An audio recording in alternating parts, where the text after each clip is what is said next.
In this video, you'll learn how to allow trusted email domains in your Notion workspace. By following these steps, you will be able to manage who can join your workspace based on their email domains, enhancing your workspace's security and collaboration capabilities. Begin by navigating to the Notion website, open your preferred web browser, and enter Notion dots. So in the address bar, once the page loads, you will see the Notion homepage, where you could either sign in or create an account if you don't have one. Ensure you have your login credentials ready if you need to sign in. After successfully accessing Notion, locate your profile space. This is usually found at the top left corner of the interface, represented by your workspace name or profile icon. Click on this area to reveal a drop-down menu, allowing you to access various settings related to your workspace. Next, in the drop-down menu, find and click on Settings. This action will take you to a new screen dedicated to your workspace settings. You will see multiple options available for configuration, including account details and workspace preferences. Once you are on the settings page, look for the Account tab.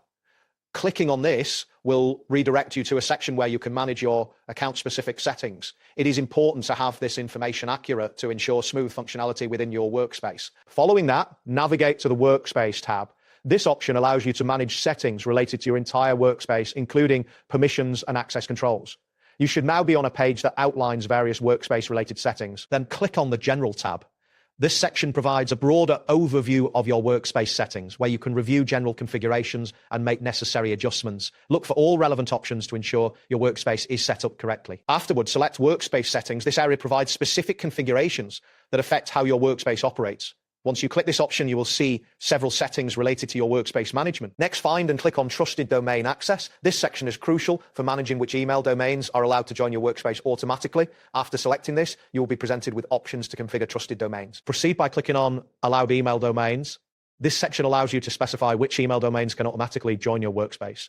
You should see a list of currently allowed domains or an empty field if none have been set up yet. Now click on the option that states anyone with email addresses at these domains can automatically join your workspace. This confirmation enables the automatic joining feature for specified domains. Ensure you understand the implications of this setting before next type in the email address of the member or the trusted email domain you wish to allow. Be precise while entering this information to avoid any errors. This step is important for ensuring that only the intended users gain access. Finally, click on Type an email domain of a member of this workspace. This will allow you to enter additional email domains as needed.